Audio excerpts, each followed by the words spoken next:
Ready? Let's go! Sam TV, please subscribe. Ay nako. Yan, pauwi na po tayo ngayon. So, katatapos lang ng trabaho. So, ito, time check, alas 5. Uwian. Hindi na tayo nag-OT gawa ng wala na rin namang gagawin. So, ito, kailangan na nating ay, tamang pahinga na lang sa bahay. Then, unang gagawin magluto, magsaing. Gawa na kailangan din kumain bago matulog. So, yan. You know, si Sir Glenn saka si Sir Rainiel. Nako, sir, shoutout sa inyong dalawa, sir. Sir Glenn and Sir Rainiel. Ako, pauwi na tayo. Yung iba pa, hindi pa nauwi. Siguro, uti pa sila ng alas 6. Ayun. Ang dami naman. Si Sir A, Sir Leo. Ayan. Hindi ko alam kung sasabay si Sir Leo. Pero maglalakad ata. So, ito. Wow! Shoutout sa'yo, Boss Darren Tacos. Nako, pakaway. Oh, shoutout sa'yo, Sir Toyen, Sir Lawrence Serrano. Nako, nabubul pa ako sa pangalan mo, Sir Lawrence. Shoutout sa inyong dalawa, mga paps. Ingat sa pagdadrive. Mahirap ngayon at baka uso pa naman ng aksidente. Ayun, dito na tayo sa gate kasi check yung motor natin kung ano yung laman ng compartment. Uy, grabe siya si Sir Lawrence, nakakaway pa. Shoutout sa'yo, paps. Ingat palagi. Yan, saka si Chip. Yun o. Yan, okay na tayo. Pwede na tayong dumidiretso. So, eto na. Hindi marinig yung mga boses na gawa ng tinanggal ko yung nagkaroon ng noise kinancel natin yung ibang noise. So, yan. So, dito na tayo sa labas ng company. Yun. Si Boss Darren. Pauwi na. Ako. Kagaling lang sa sakit niyan. Buti nga, magaling na yan. Malakas. Napakalakas. Salute ako sa'yo, Boss Lodi Darren. Lodi Boss. Yun yung dalawa. Yan, tayo naman. Yun, dire-diretso na tayo ngayon. So, paano nga ba? Ito, ano nga maganda pag-usapan? Yan, pag-uuwi. Ano bang, nyo? Prepared nyo na ulam? Ano ba yung paborito nyong Pilipina ulam? Pilipinong ulam? Sabi nga nga. Iba kasi ng mga kinopya na lang sa ibang bansa ng mga ulam. Pero totally, masarap talaga. At hindi may pagkakaling masarap talagang kumain. Kaya marami talaga overweight, high blood at kung ano-ano pa. So, eto na nga. Ayun, si Sir Lawrence, nasa unahan. Try kaya nating abutan yon. Yan. Habulin lang natin ng dahan-dahan lang. Kasi mahirap. Sabi ko nga kanina, mahirap. Mahirap. Humanap ng iba. Ay, mali pala. Mahirap madisgrasya. Ito na. Sir Lawrence. Napakaangas ng motor. Aerox 155. Lodi Idol.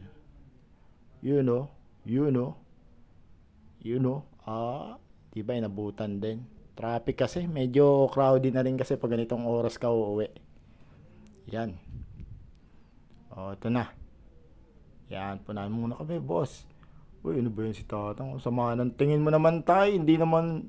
Grabe ka naman, tay. Sorry na. Woohoo. Grabe.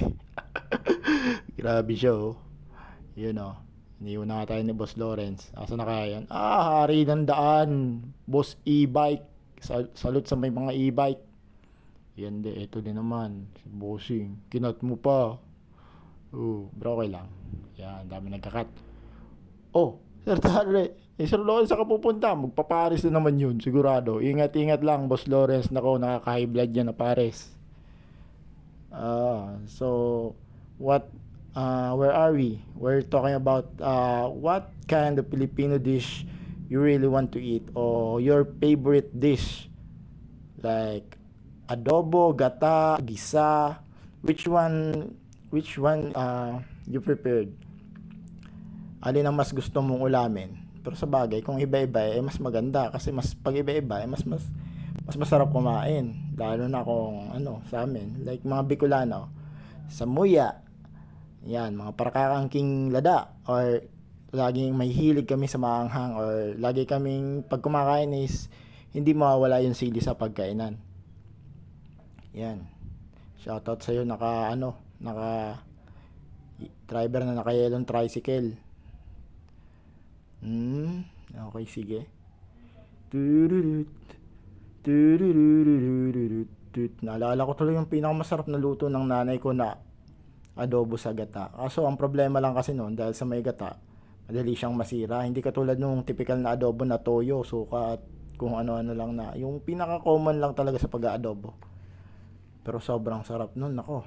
Sabi nga, sira ang diet mo kapag kumain ka ng adobo sa gata na yun. Bali nga may naalala ako dati na tatawag na adobo sa gata dun sa warehouse na pinagtatrabahuhan ko ngayon. Yun, lagi siya naaakyat. Gawa ng high blood. Tapos pinapagalitan ng nurse. Sabi daw, bawasan daw ang pag-inom. Tapos yung iba naman na naaakyat. High blood din. Yung pala mahilig sa pares. Kaya yan, sabi ko sa inyo, boss, pwede naman magpares, wag lang palagi. Kasi alam mo na, marami daw cholesterol daw yung pares eh. So kailangan din talaga isipin nyo din. Mabilis umangat ang alta presyon, ang dugo nyo na. Kaya mag-ingat-ingat na ako, napaka-trader pa naman. Napaka-trader ng sakit o high blood na yan. Kasi pag inatake ka niyan, dalawang klase lang yan. It's either you will have a stroke or diretso ka na dun sa kalangitan. Hindi sa kalangitan, sa himlayan mo. Mahirap kasi yun, so totoo lang. Naalala ko ngayon tatay ko eh. Sana kung nasaan ka man ngayon ay nasa mabuti ka na rin. Nasa mabuti ka ng pagpapahinga. Gawa nang namatay yan dahil sa atake ng high blood. Mahilig din kasi yan sa matataba at saka sabi ko dapat talaga kung gusto mong tumagal ang buhay mo, dapat healthy living ka talaga. Exercise, eat healthy. Although pwede ka naman kumain na hindi healthy, pero wag naman yung sa everyday na kinakain mo is palagi na lang ganon. As an example, mga fast food, burgers, kasi yung mga preservatives niyan, lalo na yung mga may preservatives, hindi ko inaano yung iba dyan pero ako dati nahilig ako sa Lucky Man Canton, but now I feel that I always have a heartburn, tumaas yung acidity ko. So yun na yung sinasabi na consequence ng pagiging mahilig sa kape, sa soft drinks. Ay nako, talaga. Grabing traffic. Ito talagang na talaga tong mga tawag mo dito. Baby bus ba to? Ako yan si kuya. Napaka-gentleman. Tinulungan yung dalawang babae. Chuchurut! Salute sa'yo. Chuchurut! Chuchurut! Chuchurut! Ano ba? Pwede pa So ngayon, yung pinag-uusapan natin is patungkol sa your favorite dish na gustong gusto mong kainin with rice. Ako kasi sinabi ko na sa inyo na adobo sa gata. So ano kaya sa inyo? Please comment po sa baba para malaman ko din. Then, syempre, alam nyo na, para magkaroon naman tayo ng interaction about sa inyong mga paboritong pagkain. Yan. So, comment na lang. Alam nyo na. You know the protocol. You know the drill, ika nga. So, ayan na. Pero meron din naman mga pagkain na sabihin na natin mayroon kang favorite number 1, number 2, number 3. Ako kasi number 1 ko talaga is adobo sa gata. Pag sa gulay naman, ginataan din, pero malunggay. Kasi ewan ko ba, ang sarap ng malunggay malunggay na may halong sitaw at talong. Yung in-slice talaga, napakasarap talaga nun, bossing. Nako, kung mahilig talaga sa gulay. Kasi sarap din lagyan, haluan ng sili. Kasi sa Bicol, sa pagkakatanda ko, yung lolo ko dati is nagluluto talaga siya, naggugulay talaga siya ng sili. Ewan ko ba kung ako magkakaalmoranas ka niyan sa sobrang anghang niyan. Good luck, sabi ko nga ng ganon. Pero ngayon, naiintindihan ko naman sila. Kasi nung eto na medyo sabihin na nating matanda na tayo, hindi na pinagkakaila kasi wala namang dito matanda sa panahon ngayon. Ako'y nahihilig na rin sa maanghang. Gawa ng nakakatulong daw yan sa pagpataas ng yung testosterone, pagiging active.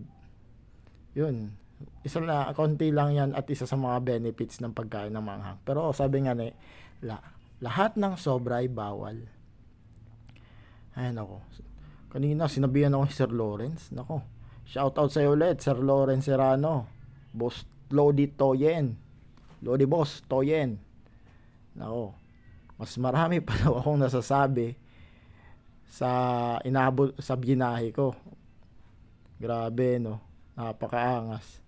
Sa totoo lang naman kapag tuloy ka nagsasalita talaga, marami ka masasabi. Ang angas naman ito, parang hindi siya motor, e-bike. Tapos nilagyan ng kaha ng Mio. Napakaangas naman. Talagang creative talaga Pinoy. So ito na nga kami. So paano nga ba? Hindi ko na shoutout yung iba So shoutout pa rin doon sa mga hindi ko pa na siya shoutout.